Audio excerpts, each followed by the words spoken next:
Hello friends, welcome back to English with Asha ma'am. आज मैं आपके लिए एक स्टोरी लेकर आई हूँ। ये हम स्टोरी को रीड करेंगे और इसमें जो अच्छी वोकैबलरी है उसको सीखेंगे। साथ में जो भी ग्रामर रिलेटेड स्ट्रक्चर होगा वो मैं आपको बताती जाऊंगी। इसका टाइटल है फ्रॉम ड्रीम्स टू रियलिटी।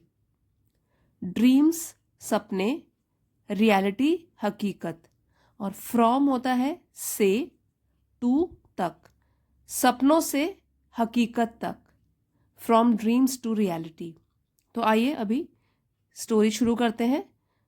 और इसमें मैंने वर्ब्स भी हाईलाइट किए हैं, जहाँ पे जो स्ट्रक्चर आएगा और वर्ब्स किस फॉर्म में है ये भी आपको बताती जाऊंगी। सीमा लिव्ड इन अ विलेज। देखिए ये है पास्ट टेंस में। सीमा लिव्ड रहती थी, लिव रहना, और सेकंड फॉर्म हो गया उसका लिव्ड, रहती थी इन अ विलेज गांव में। सीमा एक गांव में रहती थी। हर heart was full of dreams. इसको हर्ट नहीं कहते, हार्ट, हार्ट दिल। हर जो है प्रोनाउन है सीमा के लिए यूज किया गया है, क्योंकि ये गर्ल है तो उसके लिए हर, बॉय होता तो his. Her heart was full, भरा हुआ, ऑफ ड्रीम सपनों से। तो उसका जो दिल था वो सपनों से भरा हुआ था। वॉज भी जो है, वॉज और वर, ये पास्ट टेंस के हेल्पिंग वर्ब है, तो वॉज सिंगुलर के साथ यूज होता है। Her heart was full of dreams. Her greatest aspiration was to provide education to the children in her community. Her ये भी प्रोनाउन है सीमा के लिए। हर ग्रेटेस्ट, ग्रेटेस्ट सबसे बड़ा, एस्पिरेशन आकांक्षा, प्रोवाइड देना, एजुकेशन शिक्षा, चिल्ड्रन बच्चों को, चाइल्ड का प्लूरल है ये, चाइल्ड सिंगल बच्चा, चिल्ड्रन बच्चे या बच्चों को, कम्युनिटी समुदाय। तो उसका जो सबसे बड़ा सपना था या सबसे बड़ी आकांक्षा थी वो थी कि उसके समुदाय में बच्चों को शिक्षा प्रदान करना या शिक्षा देना। यहाँ पे देखिए जो ग्रेट है वो एडजेक्टिव होता है। उसकी 3 डिग्रीज होती हैं। एक होती है पॉजिटिव डिग्री, जैसे ग्रेट हो गया पॉजिटिव डिग्री। फिर कंपैरेटिव डिग्री होती है, उसमें बोलेंगे हम ग्रेटर। उसमें 2 चीज़ों में हम तुलना करते हैं, कंपैरिजन करते हैं, तो क्या हो जाता है ग्रेटर। और ग्रेटेस्ट हो गया सबसे बड़ा, ग्रेटेस्ट। ईएसटी जब लग जाता है एडजेक्टिव में तो वो कौन सी हो गई, superlative degree. Positive degree, comparative degree, superlative degree. तो उसकी सबसे बड़ी जो आकांक्षा थी वो थी अपने समुदाय के बच्चों को शिक्षा प्रदान करना।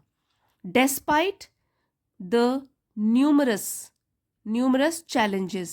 डेस्पाइट ये प्रेपोजिशन है, इसका मतलब होता है इसके बावजूद। न्यूमरस कई, और चैलेंजेस चुनौतियां। कई चुनौतियों के बावजूद भी, दैट ले अहेड, दैट जो कि, अहेड आगे, और ले बिछी थी या खड़ी थी सामने। ले वैसे इसका मीनिंग है बिछी थी, अहेड सामने। ले जो है वो वर्ब है, वर्ब को डिस्क्राइब कर रहा है ये वाला वर्ड। अहेड आगे, ये एडवर्ब है। पूरी की पूरी लाइन का मीनिंग जानते हैं। Her greatest aspiration was to provide education to the children in her community despite the numerous challenges that lay ahead. उसकी जो सबसे बड़ी आकांक्षा थी वो थी अपने समुदाय के बच्चों को शिक्षा प्रदान करना। कई असंख्य चुनौतियों के बावजूद जो कि सामने बिछी थी, चुनौतियां जो कि सामने बिछी थी। Sima's village lacked proper infrastructure and resources। ये जो है अपॉस्ट्रोफी है, इसका मतलब होता है पोजेशन बताना कि सीमा का, के या की। तो सीमा के गांव में लैक्ड कमी थी, प्रॉपर सही ढंग के, इंफ्रास्ट्रक्चर इसको बोलते हैं कि बुनियादी ढांचा या बेसिक फैसिलिटीज जो होती हैं उसको बोलते हैं इंफ्रास्ट्रक्चर। जैसे कि रूम्स नहीं होंगे, बिजली, पानी और सीवेज सिस्टम, तो ये इंफ्रास्ट्रक्चर सारा होगा कि बुनियादी ज़रूरतें जो होती हैं, बुनियादी फैसिलिटीज, उसको बोलते हैं infrastructure.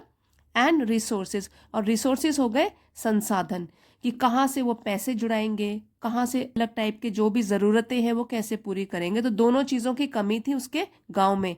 Sima's village lacked proper infrastructure and resources. Seema का जो गांव था उसमें कमी थी, लैक वो पीछे था या कमी थी उसमें प्रोवाइड करने की सही ढंग के बुनियादी ढांचे की और संसाधनों की।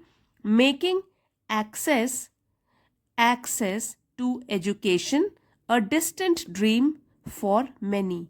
मेकिंग बनाते हुए, एक्सेस मतलब पहुंच, जहां भी डबल सी आता है उसको क बोलते हैं, एक्सेस पहुंच, टू एजुकेशन शिक्षा के लिए पहुंच, अ डिस्टेंट मतलब दूर, और ड्रीम सपना, मैनी कई लोगों के लिए। जब उसके विलेज में, गांव में इन दोनों चीज़ों की कमी थी, संसाधनों के भी और बुनियादी ढांचे की, तो इसलिए मेकिंग, तो एजुकेशन शिक्षा के लिए जो पहुंच थी वही क्या है, एक दूर का सपना बन के रह गई थी। डिस्टेंट ड्रीम, ड्रीम यहाँ नाउन है, नाउन को डिस्क्राइब कर रहा है ये वाला वर्ड, ये एडजेक्टिव है कि कैसा सपना, एक दूर का सपना जिसको पाना बहुत मुश्किल हो। फॉर मैनी कई लोगों के लिए। Undeterred by the obstacles, Seema began teaching children under a tree. Undeterred means बिना घबराए हुए, ठीक है, बिना घबराए हुए, ऑब्स्टेकल्स बाधाएं या मुसीबतें। बिगैन, ये बिगिन का सेकेंड फॉर्म ऑफ वर्ब है, बिगिन शुरू करना, बिगैन शुरू किया, अंडर नीचे, यूजिंग वट एवर जो कोई भी, मटेरियल्स जो भी चीज़ें, और कुड मतलब सकती थी, गैदर इकट्ठा कर सकती थी। तो पूरी लाइन का मतलब ये हुआ, अनडेटर्ड बाय द ऑब्स्टिकल्स, बाधाओं से घबराए बिना, Seema began teaching children under a tree, Seema ने शुरू किया बच्चों को पढ़ाना अंडर अ ट्री, एक पेड़ के नीचे। तो यहाँ आपको पहले ही बताया था चाइल्ड सिंगुलर होता है और उसका प्लूरल होता है बच्चे, चिल्ड्रन।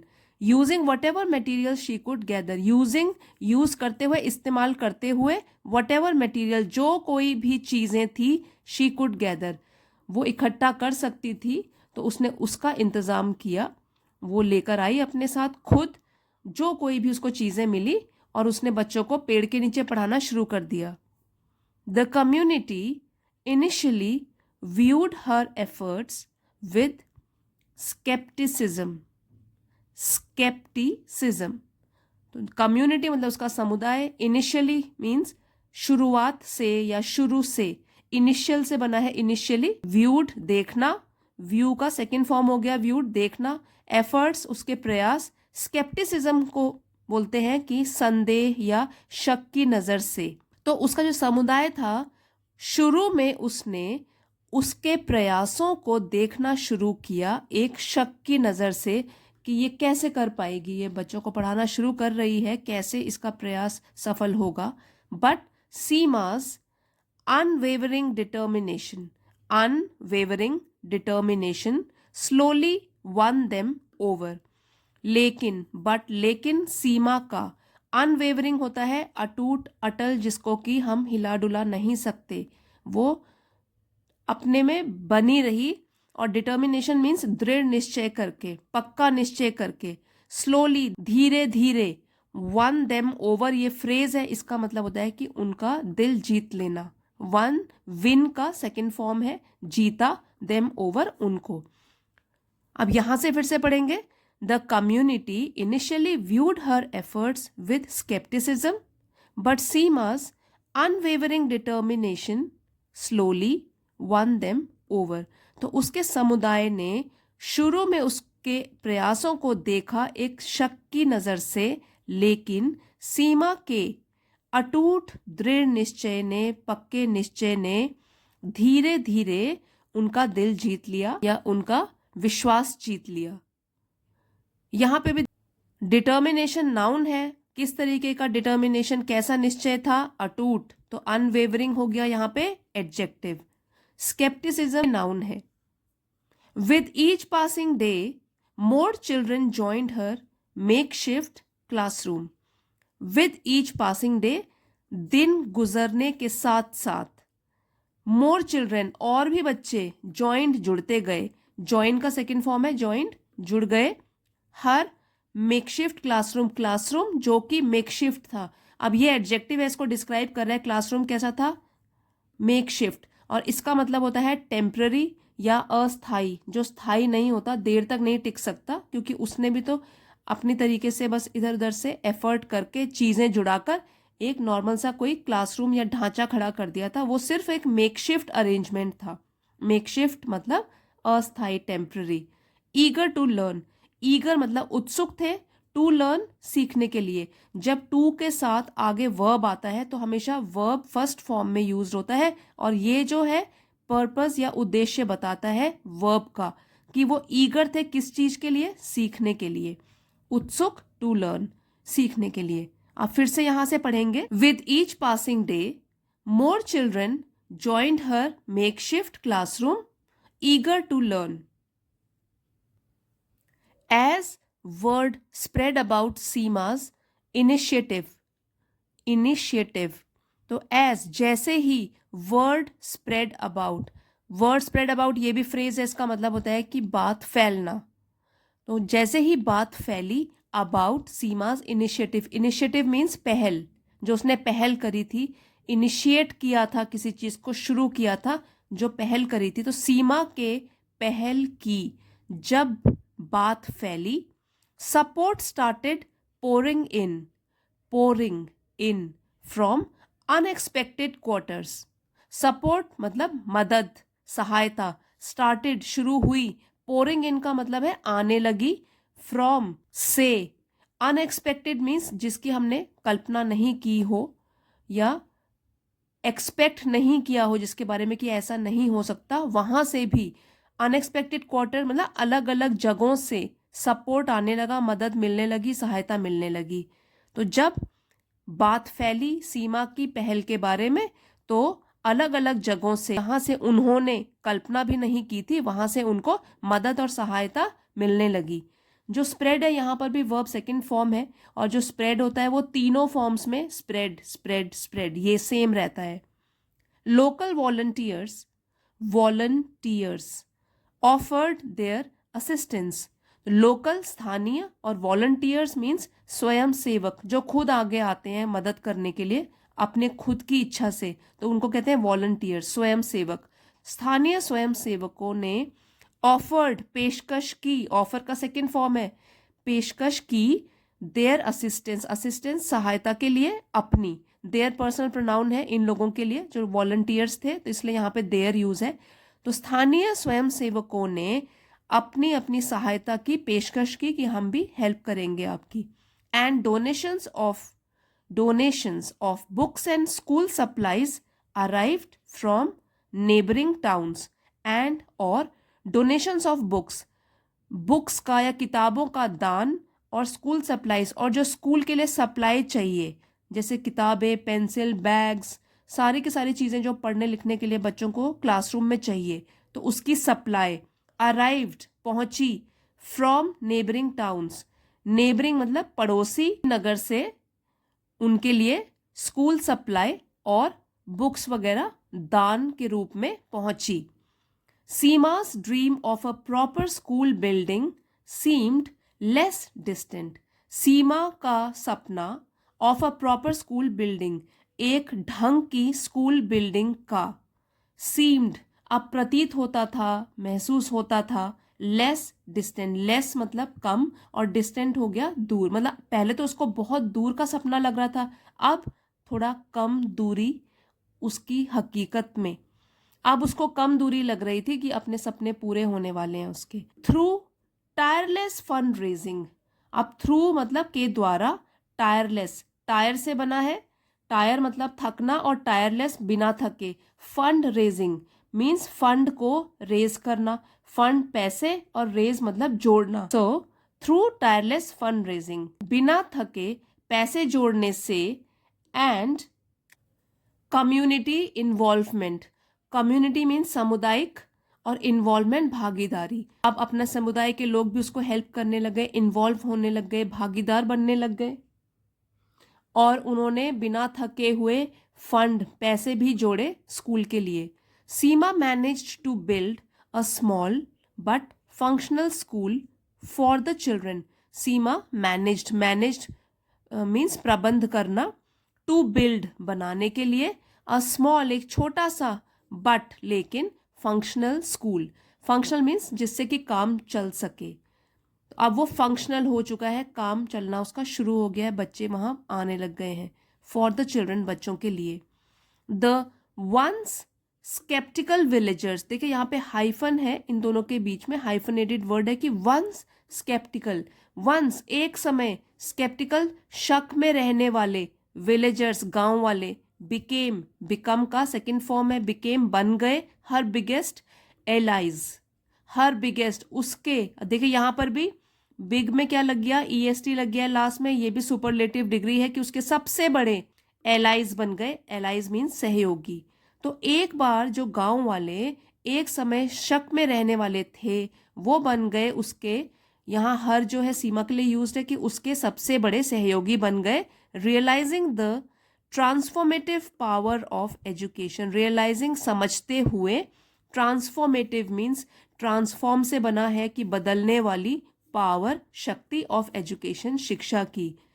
तो जो गांव वाले थे एक समय शक रखने वाले थे वो अब सीमा के सबसे बड़े सहयोगी बन गए, क्योंकि अब उनको पता चल गया था कि शिक्षा की क्या शक्ति होती है जो कि लोगों को बिल्कुल बदल सकती है.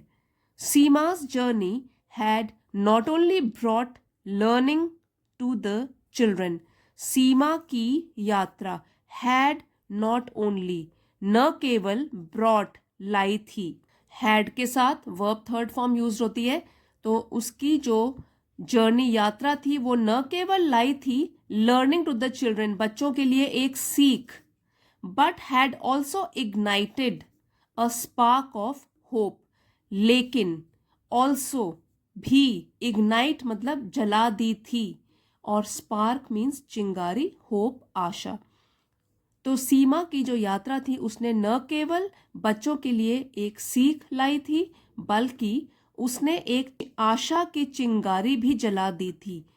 एंड पॉसिबिलिटी, पॉसिबिलिटी मीन्स संभावना, तो उसने संभावना और आशा की एक चिंगारी भी जला दी थी in the entire community, entire पूरी कम्युनिटी समुदाय, पूरे के पूरे समुदाय में उसने संभावना और आशा की एक चिंगारी भी जला दी थी. नॉट ओनली और बट ऑल्सो, ये जो है पेयर कंजंक्शंस बोलते हैं इसको, अगर सेंटेंस में नॉट ओनली हम यूज करते हैं तो उसी सेंटेंस में बट ऑल्सो भी यूज होता है, तो इसको कहते हैं पेयर में आने वाले कंजंक्शंस. जब भी हम कोई अच्छे काम की शुरुआत करते हैं तो हमारे साथ लोग जुड़ते जाते हैं और हमारा वो काम फिर पूरा भी हो जाता है. तो इसी तरीके से सीमा ने भी जो सपना देखा था वो हकीकत बन गया क्योंकि लोगों ने भी उसका सपोर्ट किया. तो आई होप फ्रेंड्स आपको आज की स्टोरी पसंद आई होगी और इसके ज़रिए आपने बहुत अच्छे word meaning plus grammar related structure भी सीखे होंगे. आपको वीडियो पसंद आया है तो प्लीज़ इसको लाइक और शेयर ज़रूर कीजिएगा, और आप चैनल पे नए हैं तो इसको सब्सक्राइब कर लीजिए. इसी तरीके से नॉलेजेबल वीडियोज़ मैं आपके लिए रोज़ लेकर आती हूँ. Thanks for watching friends. See you next time.